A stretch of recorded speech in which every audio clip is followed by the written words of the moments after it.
কয়েকটা বিষয় আজকে ক্লিয়ার করার জন্য আমরা এই লাইভটা করছি। এবার সিদ্ধান্ত আপনাদেরকেও নিতে হবে, কারণ হচ্ছে আমরা ক্লান্ত হয়ে পড়েছি এক কথায়, কারণ আমরা কোনো রকম কোনো সহযোগিতা পাচ্ছি না এবং একাধিকভাবে আপনাদের মধ্যে একটা বিচ্ছিন্নতার জায়গা নিজেরা তৈরি করছেন। আমরা পুরো ব্যাপারটা ক্লিয়ার করছি মঞ্চগতভাবে। এবার সিদ্ধান্ত আপনারা নিন। যদি মনে হয় আমাদের কারো প্রয়োজন নেই, তাহলে আমরা সব জায়গা থেকে অব্যাহতি নিতে চাই। আমরা যে সিদ্ধান্ত এসেছি কাল থেকে আলোচনার মধ্যে দিয়ে, সেই সিদ্ধান্তগুলো আপনাদেরকে বলছি। ফার্স্ট লিগ্যাল ম্যাটারের ব্যাপারে বলবো, দ্বিতীয় বলবো আন্দোলনের ব্যাপারে, আন্দোলন এবং ওই লিস্টে নাম তোলার ব্যাপারে, এবং চার নম্বর হচ্ছে ওকালতনামা সাইন, এই ব্যাপারটা। 1 নম্বর বিষয়, আমরা কালকে মঞ্চগতভাবে একটা সিদ্ধান্ত নিয়েছি। আমরা যা দেখছি যে বিভিন্নভাবে আমাদেরকে বিভিন্ন জনা নিজেদের ব্যক্তিগত ক্ষুদ্র স্বার্থের জন্য আমাদের পিটিশনার বা আমাদের আন্দোলনকারীদেরকে আলাদা আলাদা করে টুকরো টুকরো করে ভাগ করে দেওয়ার চেষ্টা চলছে, ভাগ করার চেষ্টা করছে। সেই জায়গা থেকে আমরা অ্যাডভোকেটদের সঙ্গে দফায় দফায় আলোচনা করেছি। 13 থেকে 14 জন লয়ার এবং এওয়ারদের সাথে আলোচনা করে আমরা 3টে ওয়ে আউট বার করেছি, যেটা আমরা বলেছিলাম। 1 নাম্বার সেটা হলো আমরা 3টে স্তরে 3টে ধাপে আমরা এই পিটিশনারের কাজটা করতে চাইছি, রিভিউ পিটিশনের কাজটা করতে চাইছি। একটা হচ্ছে 1 to 3, 9-10 ক্ষেত্রেও 1 to 3, 11-12 ক্ষেত্রেও 1 to 3। আমার ওখানে লিখতে ভুল হয়েছিল, সেটা আমি ক্ষমাপ্রার্থী। কেন 1 to 3? কারণ এসএসসি সাবমিশন অনুযায়ী তারাও এটা স্বীকার করছে। যেহেতু একটা আমরা দেখছি কোর্ট রুমের ভিতরে আমাদের অপোনেন্টরা একটা জোর করে একটা জিনিস প্রতিষ্ঠা করতে চেয়েছে, যেটা সত্য নয়, যে এক্সপায়ারি অফ প্যানেল, কিন্তু যেহেতু সেটা প্রতিষ্ঠা করার চেষ্টা করেছে, তাই 1 to 3, 9-10 ক্ষেত্রেও এবং 11-12 ক্ষেত্রেও 1 to 3, এই গ্রাউন্ডটা মানে ইনক্লুডিং অন্য যে গ্রাউন্ড, সেই গ্রাউন্ডের সঙ্গে এই গ্রাউন্ডটাকে যুক্ত করে একটা রিভিউয়ের জায়গা তৈরি হবে। তার মানে আবার 4 to রেস্ট যেটা আছে দুটোর ক্ষেত্রে, তার আবার এটা যেন না ভাবে যে তাহলে আমরা গন্ডগোলে পড়ে গেলাম, ব্যাপারটা এরকম নয়। 4 to রেস্ট এই গ্রাউন্ডটাকে ধরেও তাদেরকেও ডিপেন্ড করার জন্য বা তাদের গ্রাউন্ড দিয়েও কিন্তু রিভিউয়ের আর একটা পার্ট ওই সব আমরা করছি, যাতে কি হলো 1 to 3 এবং 4 to রেস্ট এই অংশটা দুটো ভাগ আমরা রেখে পৃথক পৃথক জায়গা, দুজন পৃথক এওয়ার পৃথক লয়ার দিয়ে আমরা কিন্তু এই পিটিশনটা দায়ের করব, রিভিউটা দায়ের। এবার অনেকে রিভিউ সম্পর্কে অভিজ্ঞ না থাকার কারণে অনেকে যা মানে সবাই খাওয়াতে চাইছে, সেই জিনিসটা আমরা খেয়ে ফেলছি। সেটা কি, রিভিউ ওপেন কোর্ট হিয়ারিংয়ের আগে প্রথমে একটা ড্রাফট আমাদেরকে সাবমিট করতে হয়। সেই ড্রাফটে আমরা বেশ ভালো করে ড্রাফট রেডি করে গ্রাউন্ড অনুযায়ী সাবমিট করতে হয়। এবার আমরা দেখেছি অনেকে এবার তাহলে ভাবছে তাহলে আমরাই সবগুলো করছি কেন এরকম করে, আমরা তো একটা না, মঞ্চ কোনো একক অবস্থান মানে পৃথক অবস্থান নেবে না, মঞ্চ সবার জন্য ডিসিশন নিচ্ছে সবাই ক্ষেত্রেই। তার মানে কি, একটাকে করতে গেলে আরেকটা চলে যাবে, একটাকে করতে গেলে আরেকজন বাঁচবে না, বা একজনের ক্ষেত্রে এটা করছে না। আমরা দেখেছেন যে আমরা এর আগেও লেফট ফ্রম অ্যানাদার সার্ভিস এবং ইন সার্ভিসদের ক্ষেত্রেও আলাদা এসএলপি করেছিলাম।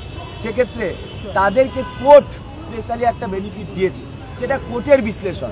কোর্ট কি বিশ্লেষণ করবে সেটা তাদের ব্যাপার, কিন্তু আমরা যেটা করতে পারি আমাদের বাঁচানোর জন্য যে গ্রাউন্ড দিয়েছি, মানে 1 to 3 কে 4 to রেস্টের বিরোধী ভাবার কোনো জায়গা নেই। এটা আমরা লয়ারদের সাথে কথা বলেই বলছি, 1 to 3 কে 4 to রেস্টের বিরোধী ভাবার কোনো জায়গা নেই। কারণ 1 to 3 কে যদি আমরা একটা গ্রাউন্ড দেখাই, তাহলে জানবেন ওটা 4 to রেস্টের জন্য একটা সিরি হিসাবে কাজ করবে, সেটা তাদেরকে বের করার জন্য একটা সিরি হিসাবে কাজ করবে। এটা কিন্তু একে অপরের বিরোধী নয়, যেটা অনেকে নানানভাবে আমাদেরকে তারপরে আবার একটা প্রশ্ন আসছে যে আমরা কমন কেন করতে যাচ্ছি। কমন মানে ওই 1 to 4 মানে একবারে রেস্ট যতদূর আছে তত কাউন্সিলিং পর্যন্ত না।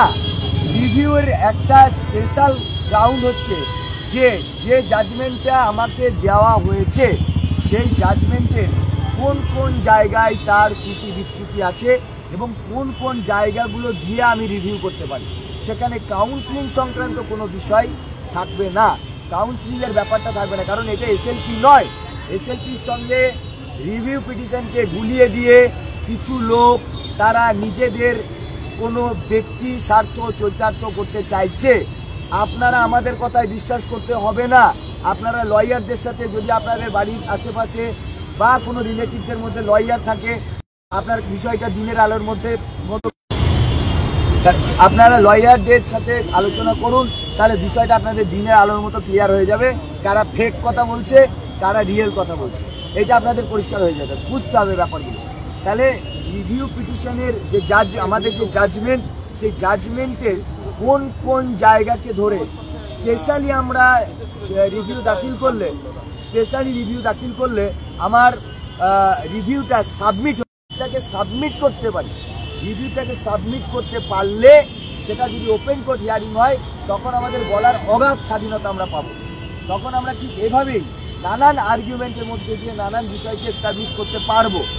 তাই এই 3টে স্তরে আমরা এই রিভিউ করার কথা ভেবেছি এবং এটা অত্যন্ত লজিক্যাল। এবং আমরা এই ইউনাইটেড থাকলে আমরা আন্দোলন থেকে শুরু করে কেস যেভাবে আমরা খুব রিল্যাক্সে এগোতে পেরেছি, সেইভাবে বিভিন্নভাবে আমরা দেখেছি যে সুপ্রিম কোর্টে একটা এসএলপি বা একটা কেস লড়তে গেলে কতটা মানে শারীরিক, মানসিক এবং আর্থিক প্রেশারটা নিতে হয়। আমরা যেহেতু ইউনাইটেড ছিলাম, তাই আমরা দেখেছি যে এত বড় একটা কেসকে এত বড় বড় লয়ার দিয়েও আমরা মোটামুটি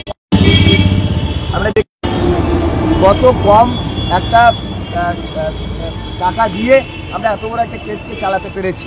কারণ সুপ্রিম কোর্টে আমরা দেখেছি অনেক ছোট ছোট কেস অনেকে করার চেষ্টা করেছিল, তাদের অনেকেই আমাদের সঙ্গে এসেছে এটা বলে যে আমরা ভুল করেছিলাম। আমরা বুঝতে পেরেছি সুপ্রিম কোর্টে এভাবে কেস লড়া সম্ভব নয়। তাই আমরা দেখবো যে অনেকেই পার্টি হয়েছিল কিন্তু লয়ার দিতে পারেনি, এটা সত্যি। এই সহজ সত্যিটাকে আমাদের মেনে নিতেই হবে, কারণ সুপ্রিম কোর্টে কেস চালানোতে অনেক খরচা আছে। তাই আমরা আন্দোলন, কেস সবটা মিলিয়ে যেভাবে করে কেসটাকে জেতার কথা ভাবছি, সেইভাবে করে আপনারাও ভাবার চেষ্টা করুন। তাই আমরা বারবার রিকোয়েস্ট করছি যে এই বিভ্রান্তিতে কান দেবেন না। এটা গেল আমাদের স্ট্র্যাটেজি, আমরা কি করতে চাইছি অ্যাকর্ডিং টু লয়ার। এবং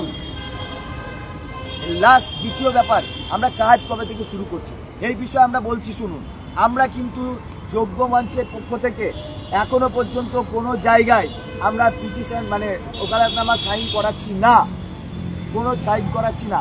আমাদের মধ্যে কোনো একক ব্যক্তি সে যদি মঞ্চের নাম করে এটা করতে চায়, সেটা তার একান্ত ব্যক্তিগত ব্যাপার, কোনো বিরোধ আমাদের নেই। কেউ যদি ভাবে যে আমরা আলাদা করে ভাবতে পারছি বা আমাদের পক্ষে এটা ভাবা সম্ভব, তো ভাবতে পারে, তার নিয়ে বিরোধ আমাদের কিন্তু কিছু নেই। কিন্তু আমরা মঞ্চগতভাবে যেমন এক ছিলাম, এক আছি এবং এক আমরা আজকে কোনো সাইন করাইনি কোনো জায়গায়। আমরা এখানে আজকেই যেটা করব সেটা হচ্ছে আমরা একটা 1, 2, 3 এবং ভোট টু রেস্ট এই দুটোকে আমরা রাখছি জেলা এবং সবগুলোকে মোটামুটি আমরা একটা গুগল এবং কমন আমরা একটা করে গুগল ফর্ম আপনাদেরকে আজকেই দিয়ে দিচ্ছি। একটু আগে আপনারা জানাবেন আপনারা কোনটাকে মনে করছেন যে আমি সেই অনুযায়ী পিটিশন হতে চাইছি। অর্থাৎ 1, 2, 3 এটাকে ধরে আপনি এই গ্রাউন্ডটাকে নিয়ে বাকিগুলো নিয়ে আপনি পিটিশন হতে চাইছেন, নাকি সেটা শুধুমাত্র জাজমেন্টের ওই মানে কমন জায়গা থেকে আপনি পিটিশনটা হতে চাইছেন, নাকি ভোট টু রেস্টের অন্তর্ভুক্ত হয়ে আপনি পিটিশনটা হতে চাইছেন। আপনার নিজস্ব স্বাধীন ইচ্ছাটা আমরা গুগল ফর্মের মধ্যে দিয়ে জেনে নিচ্ছি এবং সেই মর্মে আমরা ওকালতনামা সাইন করছি। আজকে থেকেই সেই কাজটা আমরা শুরু করে দিচ্ছি। এবং যেটা আরেকটা পিটিশন যেটা লেফট ফ্রম অ্যানাদার সার্ভিস এবং ইন সার্ভিস এর পক্ষ থেকে আসছে যে আমাদের জন্য আলাদা করে ভাবা হচ্ছে না কেন। এখনই প্রথমত লেফট ফ্রম অ্যানাদার সার্ভিস বা ইন সার্ভিস এটাকে আলাদা করে ভাবার জায়গা যদি আপনারা মনে করেন যে করা উচিত, আমাদের লয়ারদের সাথেও আলোচনা করেছি, তারা বলেছে তারা কমনে আসতে পারে। কারণ আপনারা নিশ্চয়ই একটা বেনিফিট পেয়েছেন যে অন্য চাকরিতে ফিরে যাওয়ার জন্য। নিশ্চয়ই আপনারা রিভিউতে এটা বলতে চাইবেন না যে আমরা ওই চাকরিতে যাব না, এই কারণে যাব না, আমরা যাব না, আমরা এটাতেই ফিরে যেতে চাই, যেটা এসএলপি নয়। তাই ওইরকম আর্গুমেন্টের জায়গা নেই। তাই সেই জায়গা থেকে দাঁড়িয়ে লেট ফ্রম অ্যানাদার সার্ভিস বা ইন সার্ভিস, আর যদি মনে করে যে হ্যাঁ তাদের আরও কিছু ভাবনা আছে সেটা আমাদের জানাবেন, তাহলে আমরা আলাদা করে ভাববো। এটা গেল আরেক রকমের কথা।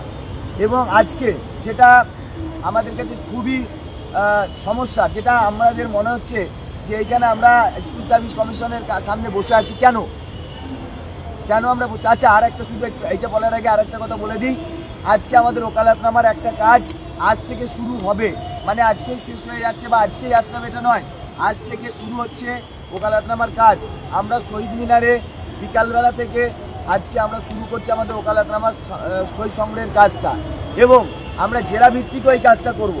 জেলা ভিত্তিক জেলার যারা আমাদের নেতৃত্ব আছে তাদের সাথে আলোচনা করে আমরা তাদেরকে ওকালতনামা প্রোভাইড করছি, তারা সিগনেচার করবে এবং সেই মাফিক আপনাদের সাথে আজকে ধারাবাহিকভাবে আজকে থেকেই মিটিংটা শুরু করবে। জেলায় মিটিং করে আপনাদের যা যা প্রশ্ন আছে সেগুলোর সমস্ত প্রশ্নের উত্তর দিয়ে যেমনভাবে এসএলপির দিকে দিয়েছিলাম সেই রকমভাবে আপনাদের আলোচনা নিয়ে সেই এসএলপির দিকে আমরা যাব।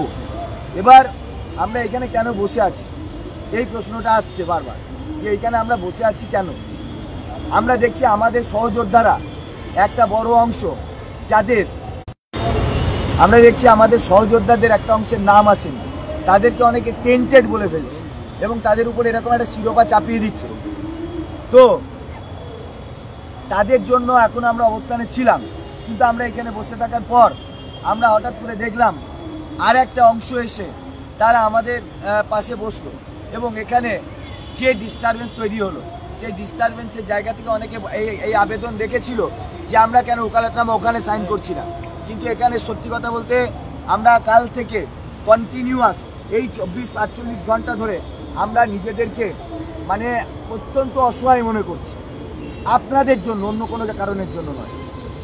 তো আমরা এইখানে আমরা ওকালতনামা সাইনের কোনো ভালো পরিবেশ নেই, এইখানে আমরা এই কাজটা করতে পারবো না, করা সম্ভব নয়। আমরা আজকে এখান থেকে আন্দোলনটা তুলছি, খুব লজিক্যালি তুলছি। কেউ কিন্তু এটা বাড়িতে বসে ডিমান্ড করবেন না যে ওখানে তুলবেন না, এটা আপনারা বলতে পারেন না। কারণ আমরা আজ 3 দিন ধরে 30 জন 40 জন 50 জন করে এখানে মারামারি করতে আসিনি কারোর সাথে। এইটা শুধুমাত্র আমাদের নিজেদের মানে চাকরি বাঁচানোর লড়াই নয়। তাই আমরা যেভাবে এখানে গ্রাউন্ডে থেকে বুঝেছি, জেনেছি, বা এখানে সত্যিই ওকালতনামা সাইনের কোনো পরিবেশ নেই, এখানে সেই পরিবেশটা তো সম্ভব নয়। কিন্তু তারপরেও আমাদের যাদের নাম উঠল না তাদের জন্য আমরা যেটা করছি, আজকেও আমরা শহীদ মিনারে ধর্না এবং ওই ওকালতনামা সাইনের কাজটা করছি। শুধু কমন যেটা হবে, কমনের উপরে যেটা আছে সেইটাই শুধু আজকে শুরু হবে শহীদ মিনারে, আজ থেকেই শুরু হবে। যারা মনে করছেন আমরা কমনে করতে চাইছি।